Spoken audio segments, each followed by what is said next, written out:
Como bien dijo Lucía, el título de nuestro trabajo es Determinación del momento principal de inercia de cuerpos con diferentes simetrías.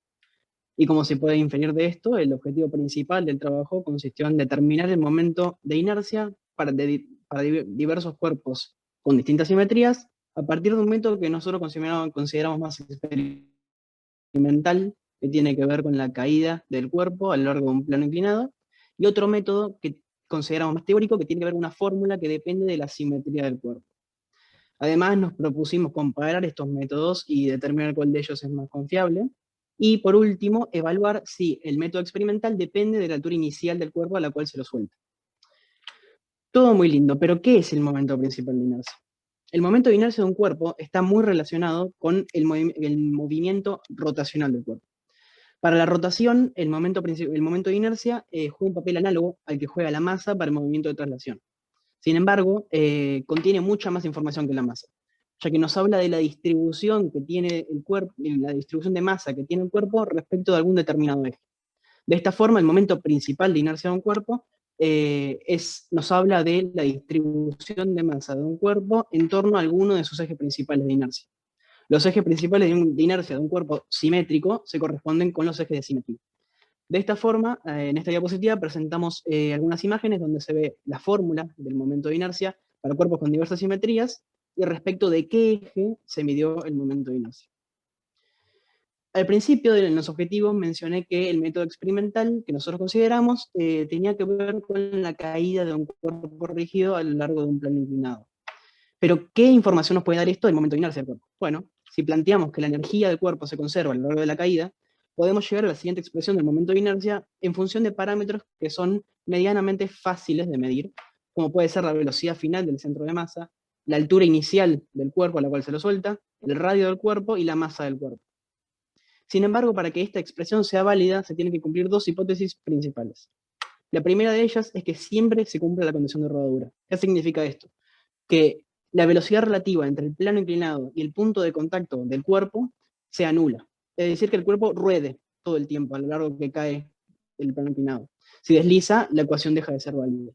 Y la segunda hipótesis es que el trabajo realizado por la fricción del aire sea despreciable. Como antes mencioné, esta ecuación se deriva de plantear la conservación de la energía del sistema.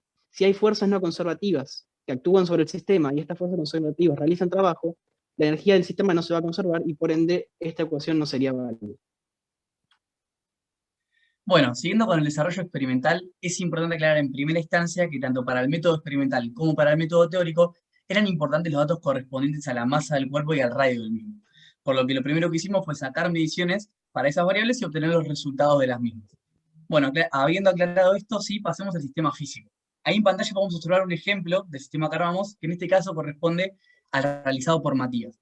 Es importante aclarar que todos los integrantes del grupo eligieron un objeto diferente para llevar a cabo la experiencia, con el objetivo de tener una mayor variedad de casos para analizar a la hora de hacer el análisis, los resultados y la discusión. Como vemos en pantalla, Matías realizó la experiencia con una lata de galletitas, sí, con tapas, que en este caso estaría intentando representar lo que sería un cilindro hueco con tapas. Bien, Nicolás por su parte lo realizó con una canica, representando una esfera maciza. Julián, por su parte, con una pelota playera, ¿sí? En ese caso representando una esfera hueca. Y por último, quien les habla, que realizó la experiencia con un palo de escoba, representando un cilindro macizo. Entonces, ¿de qué constó el sistema físico? Bueno, en primera instancia, este objeto particular de cada integrante. En segundo lugar, una tabla de madera inclinada, ahí como vemos en pantalla, que intentó representar el plano inclinado, de una longitud suficiente como para que el programa que utilizaríamos para hacer el análisis de datos pueda extraer una buena cantidad de los mismos. Y por último, de algún objeto o objetos varios a disposición de cada uno, como para poder variar la altura inicial de la experiencia. Ahora sí, habiendo aclarado esto, pasemos a cómo se dio inicio a la experiencia. Empezamos colocando, digamos, el objeto en el extremo más elevado de la tabla, ¿sí? A una determinada altura inicial, y lo soltamos sin dar una velocidad inicial. Verificamos siempre que la trayectoria, el objeto no deslice, cumpliendo siempre la condición de rodadura que mencionó, hipótesis que mencionó anteriormente Julián. Este proceso se repitió 10 veces para 3 alturas iniciales diferentes, es decir, que fuimos variando la altura para ver qué pasaba, uno de nuestros objetivos, y a partir de eso siempre los procesos fueron filmados mediante un dispositivo smartphone. Siempre verificamos que la cámara se encuentre paralela al eje principal de inercia que estamos buscando medir. Una vez que tuvimos el video, el programa que utilizamos para hacer el análisis de datos fue el programa Tracker. Sí, mediante este programa obtuvimos los datos de la posición en función del tiempo, bueno, que fueron los datos que extrajimos de los videos. Es importante aclarar que a la hora de utilizar el tracker pusimos el eje de coordenadas paralelo al plano inclinado, de manera tal de que el movimiento nos quede unidimensional y que tengamos que extraer datos para tan solo una variable, ¿sí? Lo que simplificaba un poco las cosas.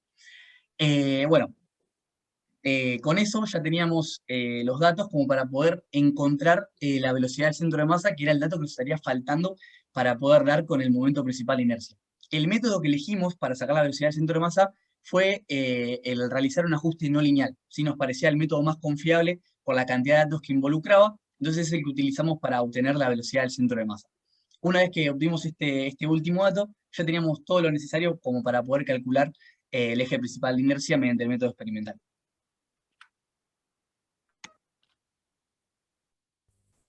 Bueno, ya. Sí.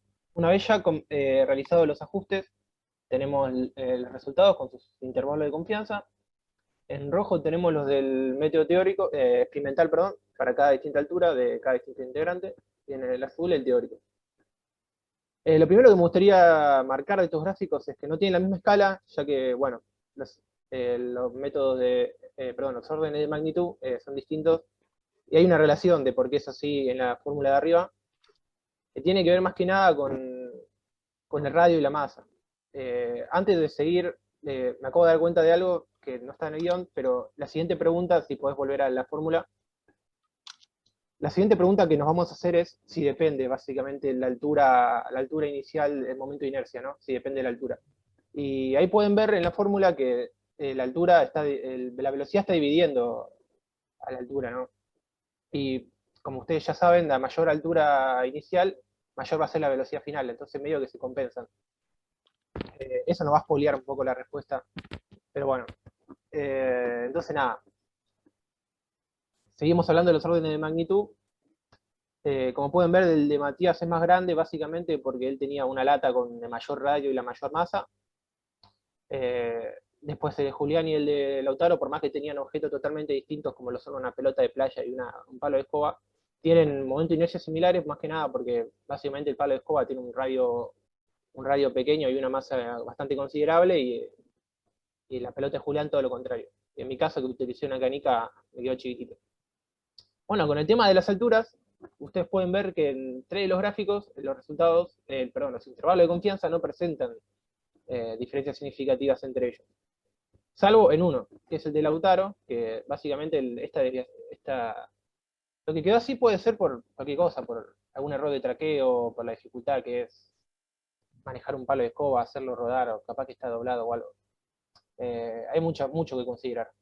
Pero nosotros podemos ver que los resultados no siguen ningún patrón, ningún tipo de patrón a medida que va cambiando la altura.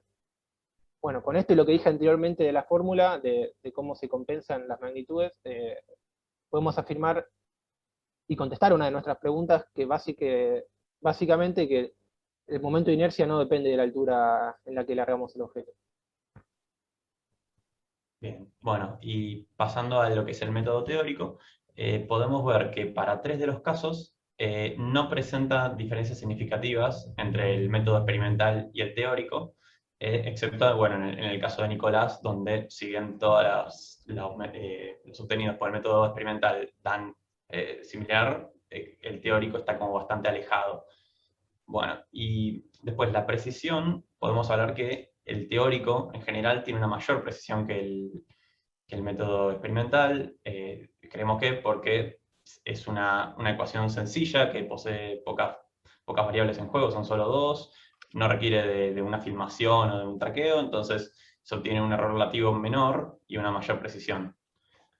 Bueno, y uno se preguntará, ¿qué pasa en el caso de Nicolás? ¿Por qué dan tan distanciado el método teórico con el experimental? Bueno, pensábamos, ¿qué habrá pasado? Tal vez el sistema no se ajusta tan bien a la ecuación que utilizamos para esa figura, o qué está pasando.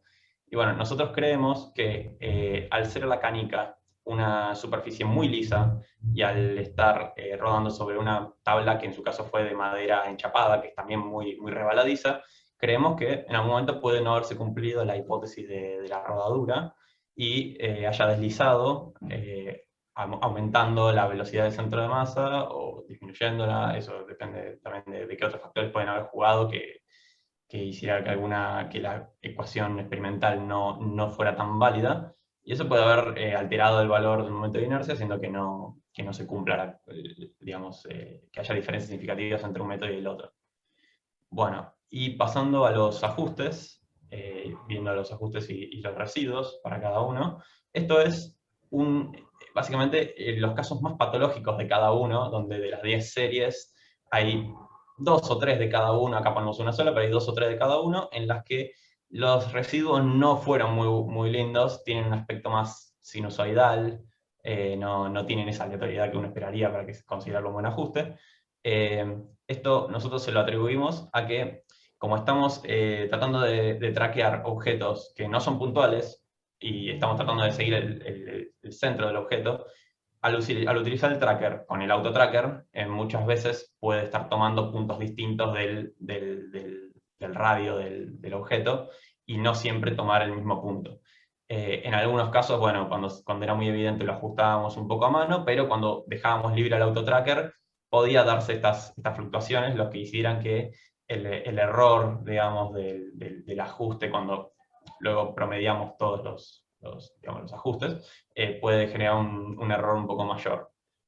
Bien. Entonces, bueno, todo esto, la dificultad para plantear el sistema, asegurarse de que se cumplan las condiciones, filmarlo bien, que el tracker tiene su error también, todas esas cuestiones hacen que el tracker y el método experimental presenten un error bastante grande en comparación a la ecuación sencilla del método teórico. Entonces, bueno, también recomendaríamos que se use el método teórico en vez del experimental. Y bueno, ya con esto podemos responder a las preguntas planteadas en los objetivos, que una era determinar si el método teórico era más preciso y más confiable que el experimental.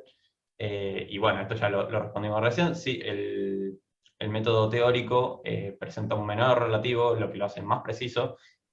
Si bien también se obtuvo a partir de una aproximación, es una aproximación, no es el sistema real, la ecuación del teórico, funciona bastante bien y no presenta diferencias significativas con el método experimental. Entonces, a menor error y estando dentro de los valores que consideramos que son los correctos, creemos que es más recomendable, más económico, más sencillo y más confiable utilizar un método teórico antes que uno experimental.